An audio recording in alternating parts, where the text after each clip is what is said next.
Pergantian milenium adalah masa penuh harapan yang rapuh bagi Indonesia.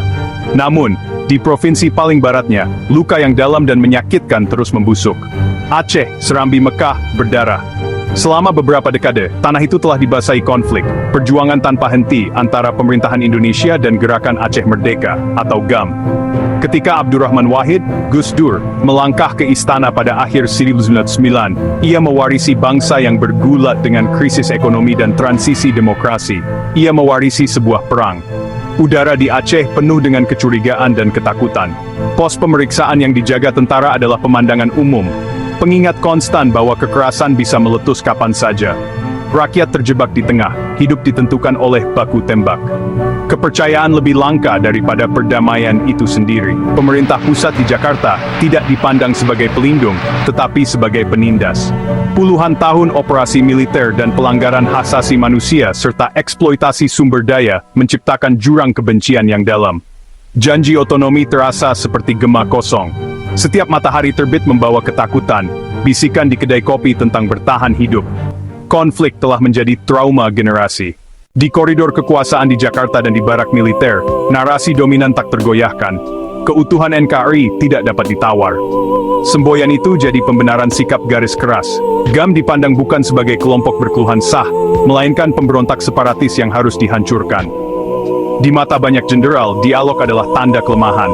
Berbicara dianggap mengakui legitimasi mereka. Solusi diyakini ada pada kekuatan tembak dan operasi agresif. Warisan Orde Baru mempertahankan pola represif yang tetap melekat setelah reformasi. Banyak yang percaya hanya kemenangan militer dapat mengakhiri konflik. Penyergapan dan serangan berulang dijadikan bukti bahwa bahasa yang dipahami adalah kekerasan. Seruan lebih banyak pasukan, persenjataan canggih, dan operasi lebih agresif menguat. Aceh direduksi jadi masalah keamanan semata, bukan negosiasi politik sosial yang kompleks. Masyarakat lelah sering terpengaruh retorika keras. Berita korban memupuk dukungan pada respons keras. Narasi hitam putih menyisakan sedikit ruang empati. Keluhan sejarah dan ekonomi tenggelam oleh seruan pembalasan. Dalam iklim politik yang didominasi genderang perang, Gus Dur memperkenalkan sesuatu yang revolusioner, mendengarkan. Ia melihat konflik melalui lensa penderitaan manusia, bukan bidikan senapan. Rakyat Aceh bukan sekadar pemberontak, melainkan sesama warga negara dengan martabat, sejarah, dan keluhan sah. Bukan dari buku teks militer atau teori politik, melainkan dari humanisme dan kasih sayang. Langkah pertamanya bukan menambah pasukan, melainkan membuka telinga dan hati. Pendekatan ini membingungkan para garis keras, dianggap naif, berbahaya, bahkan pengkhianatan.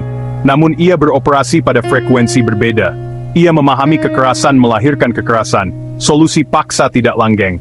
Ia memulai dengan meminta maaf atas pelanggaran HAM negara di Aceh. Sederhana, belum pernah terjadi. Sinyal kuat bagi rakyat Aceh. Ia memanusiakan konflik, menanggalkan label separatis dan pemberontak. Fokus pada keadilan, martabat, dan rasa hormat. Kata-katanya, masalah Aceh akan selesai jika kita bisa membuat orang Aceh tertawa lagi. Tujuan bergeser, dari kemenangan militer ke pemulihan normalitas dan kebahagiaan. Dialog sebagai prinsip, bukan taktik. Ia membuka ruang komunikasi yang sebelumnya tak ada, merangkul pemimpin GAM sebagai mitra percakapan. Komitmen Gus Dur bukan sekadar omongan, ia menerjemahkannya ke tindakan konkret. Ia memberi lampu hijau bagi pertemuan besar di Banda Aceh, November 1999, menuntut referendum. Ia menegaskan, bukan referendum kemerdekaan, tapi hak menyampaikan aspirasi secara damai. Penyimpangan radikal dari masa lalu ketika masa dibubarkan paksa. Pesannya jelas, suara Anda penting, Anda tidak akan dibungkam.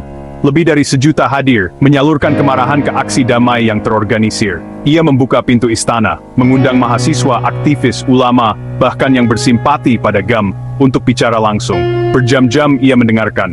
Cerita kehilangan, tuntutan keadilan, harapan masa depan.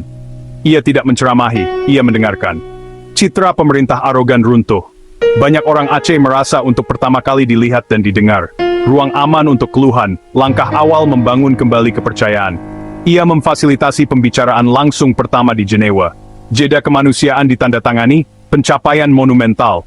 Untuk pertama kali keduanya sepakat menurunkan senjata dan memprioritaskan kemanusiaan. Meski rapuh dan akhirnya gagal, Jeddah memberi nafas bagi warga sipil. Ia dorong bahasa netral, bahkan pengurangan pasukan non-organik, menuai kemarahan, namun dimaksudkan meredakan konflik. Dampak langsung pendekatan Gus Dur bagi rakyat Aceh mendalam. Untuk pertama kalinya, secercah harapan. Jeddah menurunkan kekerasan, orang ke sawah, ke pasar, mengunjungi kerabat. Didengar oleh presiden sendiri mengubah psikologi masyarakat. Dinding kebencian mulai retak, seberkas cahaya masuk.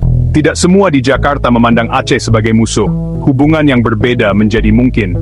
Namun lembaga politik dan militer bereaksi keras. Kepresidenannya singkat, 21 bulan. Metodenya dijadikan amunisi politik. Ia digambarkan lemah. Militer menolak inisiatifnya. Pemakzulan 2001 menutup jendela dialog. Keadaan darurat militer diberlakukan. Aceh kembali ke fase paling brutal, seakan upayanya sia-sia. Namun warisannya tak terhapus. Benih perdamaian tumbuh bahkan dalam kerasnya situasi. Ia mengubah wacana, membuktikan dialog dengan game mungkin. Penyelesaian dinegosiasikan jadi alternatif nyata atas perang tanpa akhir. Gencatan senjata dan mediasi menjadi pilar proses damai. Perdamaian Helsinki 2005 dibangun di atas fondasi yang letakkan.